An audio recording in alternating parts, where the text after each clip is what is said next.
Halo, assalamualaikum warahmatullahi wabarakatuh, Bapak Ibu sekalian, apa kabar? Mudah-mudahan eh, di hari ini dan hari sebelumnya serta hari-hari yang akan datang kita semua diberikan kesehatan, kebahagiaan dan kenikmatan oleh Allah Subhanahu wa taala. Amin ya robbal alamin. Gua udah lama nggak bikin konten yang agak sedikit berdaging gitu ya. Beberapa waktu konten-konten gue ya sekedar lewat aja.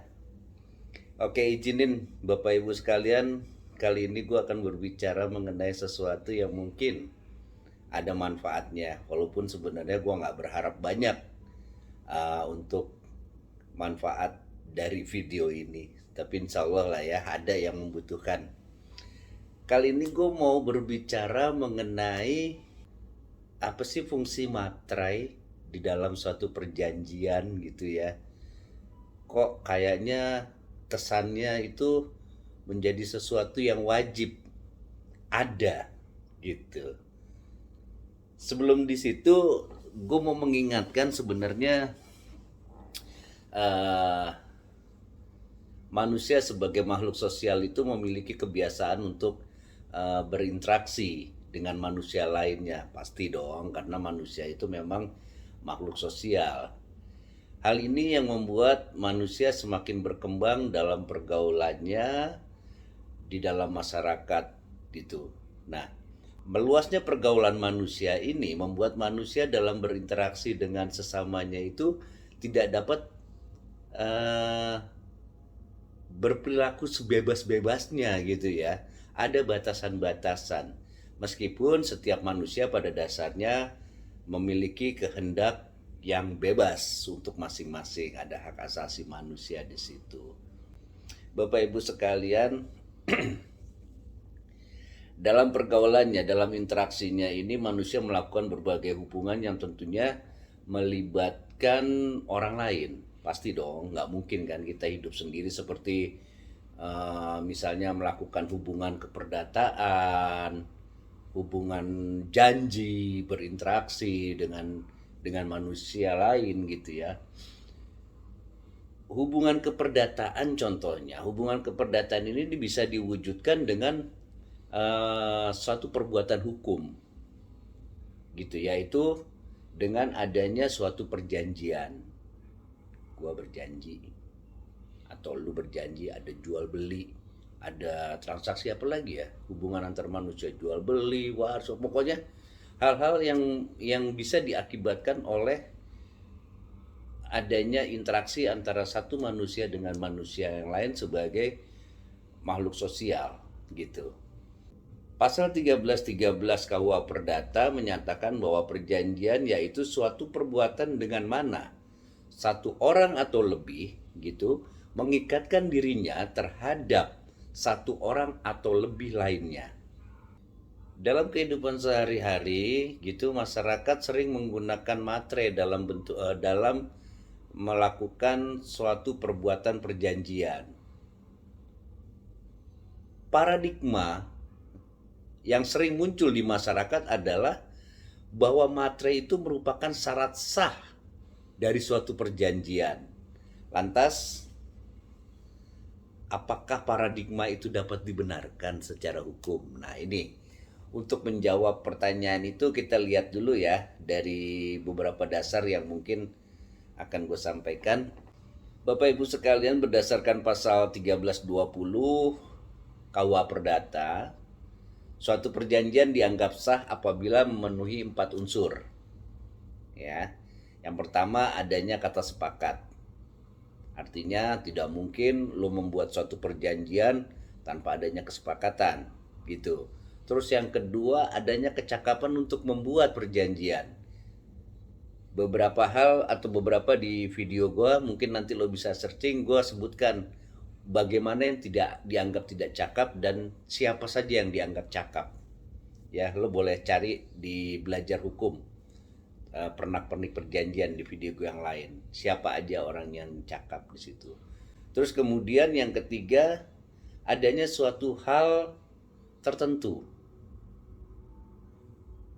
Maksudnya adalah nggak mungkin kita membuat satu perjanjian tentang apa. Orang sering nyebutnya sebagai objek perjanjian. Ada sesuatu hal tertentu yang memang ingin dicapai dengan adanya perjanjian itu.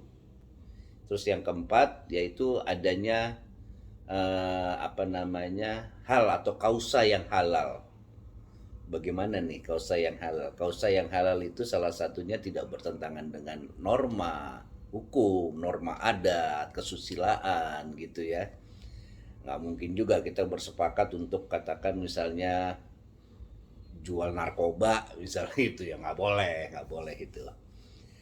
Oke, kalau kita lihat dari 4 syarat sahnya perjanjian menurut 1320 KUH Perdata tersebut, maka sangat jelas bahwa matre bukan syarat sahnya suatu perjanjian. Oke. Hal itu tentu menjadi pertanyaan besar bagi masyarakat yang sering menggunakan matre dalam perjanjian. Perlu kita ketahui semua ya Bapak Ibu bahwa perjanjian yang dibuat di hadapan pejabat pegawai umum kayak notaris, panitra, hakim, jurusita itu berbeda. Berbeda dengan perjanjian yang dibuat di bawah tangan. Seperti misalnya itu tadi surat perjanjian jual beli, perjanjian kerjasama, perjanjian sewa menyewa gitu ya. Itu berbeda. Perbedaan kedua hal ini berdampak pada fungsi sebagai alat pembuktian. Oke, saya ulangi. Perbedaannya adalah ketika dia difungsikan sebagai alat pembuktian. Bukan terkait masalah sah atau tidak sahnya perjanjian yang dibuat di hadapan pejabat tadi atau perjanjian yang dibuat di bawah tangan. Gitu ya Bapak Ibu ya. Kalau perjanjian yang dibuat di hadapan oleh pejabat-pejabat tadi itu kita sebut sebagai akta otentik gitu. Akta otentik merupakan alat pembuktian yang sempurna bagi kedua belah pihak yang membuatnya, serta mungkin ada kuasa ahli waris yang akan mendapatkan hak dari adanya perjanjian tersebut. Terus yang dimaksud dengan pembuktian yang sempurna. Nah, ini pembuktian yang sempurna itu maksudnya akta otentik tersebut tidak dapat dipungkiri kekuatan pembuktiannya kecuali dibuktikan sebaliknya. Gitu. Jadi itu fungsinya. Sementara kalau akta di bawah tangan dianggap sebagai alat bukti atau dianggap memiliki fungsi pembuktian yang sempurna apabila pihak yang menandatangani perjanjian tersebut tidak menyangkal tanda tangannya. Oke. Artinya para pihak yang membuat perjanjian tersebut tidak mencakal kebenaran yang tertulis di dalam perjanjian di bawah tangan tadi. Bisa dikatakan sebagai alat bukti yang sempurna sejauh itu. Itu bedanya. Oke Bapak Ibu, jadi gitu ya. Bahwa akta otentik maupun akta di bawah tangan pada prinsipnya itu memiliki kekuatan pembuktian yang sempurna. Cuman bedanya tadi sudah saya jelaskan bagaimana akta otentik, bagaimana akta di bawah tangan. Gitu. Oke, sekarang kita ngomong soal perjanjian ke topik utama kita tentang matre ya. Berdasarkan pasal 2 Undang-Undang Nomor 13 Tahun 1985 tentang bea matre dijelaskan bahwa terhadap perjanjian yang dibuat dalam bentuk tulisan, baik di bawah tangan maupun akta otentik, dikenakan bea matre dengan tujuan sebagai alat pembuktian mengenai perbuatan, kenyataan, atau keadaan yang bersifat keperdataan. Dari ketentuan tersebut tampak jelas bahwa bea materai yang dikenakan pada perjanjian difungsikan sebagai alat bukti yang sempurna. Gitu ya. Berdasarkan pasal 1 ayat 1 Undang-Undang Nomor 13 Tahun 1985 tentang bea materai, fungsi atau hakikat utama bea materai adalah sebagai pajak dokumen yang dibebankan oleh negara untuk dokumen-dokumen tertentu, sehingga sangat jelas bahwa fungsinya itu bukan merupakan ukuran syarat atau tidak sahnya suatu perjanjian atau kontrak. Jelas, undang-undang menyatakan bahwa sebenarnya itu adalah pembebanan pajak terhadap dokumen keperdataan. Itu fungsi dari materai. Jadi kalau saya ditanya misalnya penting nggak sih materai itu, iya penting gitu ya, penting dalam konteks satu perjanjian penting, tapi bukan terkait dengan sah atau tidak sahnya suatu perjanjian. Itu sangat penting ketika dokumen perjanjian itu dibutuhkan sebagai alat bukti di pengadilan. Ketika dalam pelaksanaan perjanjian itu terjadi sengketa, maka fungsi materai itu sangat penting jadinya. Nanti saya akan jelasin kenapa itu menjadi penting. Lantas kalau seandainya saya membuat satu perjanjian, kemudian para pihak lupa untuk membubuhi materai, atau memang menganggap karena teman sama teman gitu ya, tidak dibubuhi materai, namun ketika perjalanan perjanjian itu terjadi sengketa dan menginginkan dokumen itu dijadikan alat bukti, ya pasti kalau ada sengketa pasti ada salah satu yang menyangkal terhadap isi perjanjian. Tentu itu sudah menggugurkan kekuatan pembuktian bagi akta di bawah tangan. Lantas bagaimana penyelesaiannya? Ada istilah yang dinamakan dengan nazegel. Nazegel itu adalah pemberian materai kemudian, nyusul gitu ya. Tapi hati-hati, jangan disamain antara nazagel dengan inzage. Istilah hukumnya emang mirip-mirip ya. Inzage dengan nazegel itu beda. Kalau inzage adalah proses pemeriksaan berkas perkara banding oleh oleh pihak advokat atau jaksa penuntut umum dalam kasus pengadilan, biasanya 14 hari kerja itu inzage. Nah, yang kita bicarakan adalah nazegel. Nazegel itu pemberian materai kemudian. Lantas apa dasarnya nazegel itu gitu ya di dalam ketentuan hukum di Indonesia? Di Undang-Undang Nomor 13 Tahun 85 tentang bea materai itu juga dijelaskan maksud nazegel atau pemateraian kemudian itu adalah pelunasan bea materai yang dilakukan belakangan atas dokumen. Gitu, maksudnya pada saat dokumen tersebut ditandatangani dan dimateraikan sebelumnya, tidak dimateraikan sebelumnya, itu dianggap belum lunas beanya, pajak, beban terhadap dokumen keperdataannya. Tapi sah perjanjiannya gitu. Undang-undang juga menyatakan bahwa pemilik dokumen itu harus membayar biaya materai hingga lunas. Itu sebabnya kenapa ada nazegel tadi. Lalu dinyatakan lunas melalui legalisasi oleh pejabat yang bersangkutan.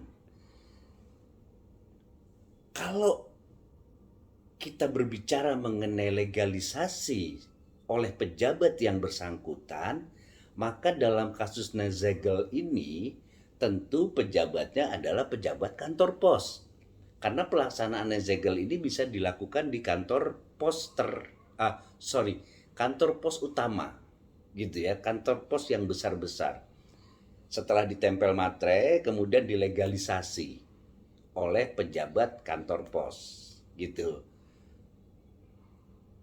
Jadi saya atau kita bisa menyimpulkan bahwa sebenarnya Nezegel merupakan legalisasi yang menyatakan bahwa bea materai atau suatu atas dokumen tersebut telah lunas. Kalau umumnya gitu, yang selama ini kita ketahui bahwa legalisasi itu biasanya dilakukan oleh pejabat-pejabat yang menduduki posisi tertentu gitu ya.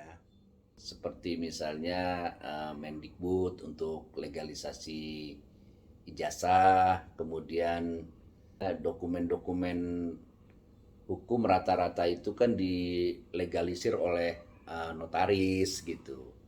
Kenapa Nezegel ini kok oleh pejabat kantor pos besar? Padahal kita tahu bahwa kantor pos itu kan bukan lembaga-lembaga yang biasa kita kenal untuk melakukan legalisasi terhadap dokumen-dokumen kayak begitu. Apalagi kita tahu bahwa kantor pos itu di bawah naungannya Kementerian BUMN. Itu lo pikirin, belum ada literatur yang bisa menjawab kenapa begitu. Ya, oke, gue nggak mau berbicara tentang itu.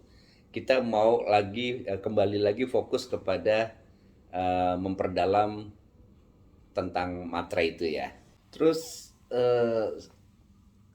sebenarnya dokumen-dokumen apa sih yang kalau kita bilang materai itu adalah bukti pembayaran pajak atau bea terhadap dokumen gitu ya. Artinya kan kita bisa menyatakan bahwa ada dokumen-dokumen tertentu yang memang menjadi wajib pajak lah gitu kita ngomong ya. Ada beberapa hal yang menjadi dokumen wajib bea materai menurut Undang-Undang Nomor 10 Tahun 2010. Yang pertama adalah surat perjanjian, surat keterangan, surat pernyataan atau surat lainnya yang sejenis beserta rangkap-rangkapnya. Kemudian akta notaris beserta gros, salinan atau kutipannya.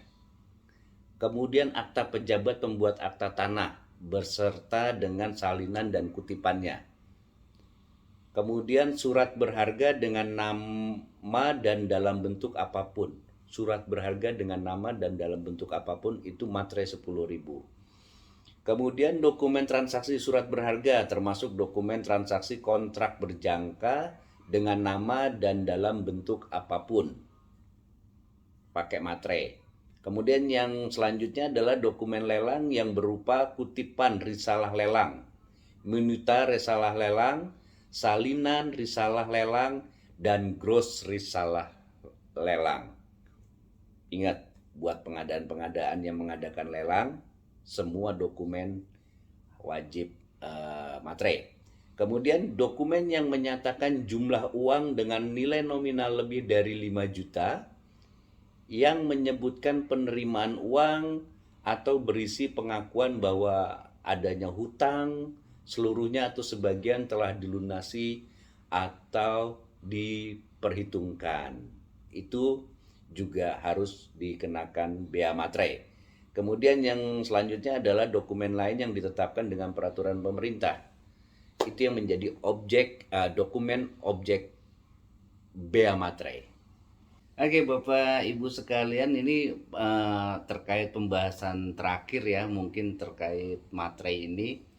Di pasal 11, Bapak Ibu sekalian, Undang-Undang 1385 itu dikatakan bahwa sebenarnya pejabat pemerintah ya, pejabat pemerintah, hakim, panitera, jurusita, notaris, dan pejabat umum lainnya masing-masing dalam tugas atau jabatannya tidak dibenarkan oleh undang-undang untuk A. Menerima, mempertimbangkan, atau menyimpan dokumen yang bea materainya tidak atau kurang dibayar. Itu intinya sebenarnya. Kenapa kita penting membubuhkan materai di dalam dokumen-dokumen tersebut. Kemudian melekatkan dokumen yang bea materainya tidak atau kurang dibayar sesuai dengan tarifnya pada dokumen lain yang berkaitan.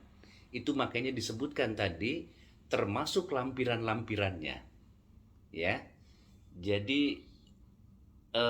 ini sangat penting diperhatikan. C.